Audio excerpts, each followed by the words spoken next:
لو انت مصري وعايش بره مصر فحرفيا الفيديو ده هينقذك. بس ما تنساش تعمل سيف للفيديو عشان هتحتاجه اخر الشهر. كل شهر لما كنت احب احول فلوس لاهلي من المانيا لمصر كنت بقابل نفس المشاكل، تاخير بقى في الفلوس، فرق كبير في العملات، او حتى ان الفلوس ما توصلش.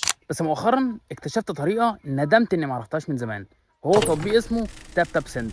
التطبيق ده حرفيا كنز لاي حد بيحول فلوس من بره مصر. ومن اهم مميزات التطبيق ده ان ما فيهوش اي رسوم تحويل، وسعر التحويل قريب من سعر البنك. واهم نقطة ان الفلوس بتوصل في ميعادها. والتطبيق ده انا استخدمته بنفسي، وحرفيا كان افضل واسهل وارخص طريقه تحويل انا جربتها في حياتي. وتقدر تحول الفلوس على اي حساب بنكي في مصر او حتى محفظة فودافون كاش. ولو اول مره تستخدمه تقدر تستخدم برومو كود ابو عيسى 36 وهتاخد 15 يورو على اول تحويل ليك. والابليكيشن ممكن تستعمله لو انت موجود في دول كتير جدا من دول اوروبا وامريكا وبريطانيا وكمان الامارات. لو تعرف حد عايش بره مصر ابعت له الفيديو ده، هتوفر عليه فلوس ومجهود ووجع دماغ. كان معاكم محمد ابو عيسى، اشوفكم في فيديو جديد.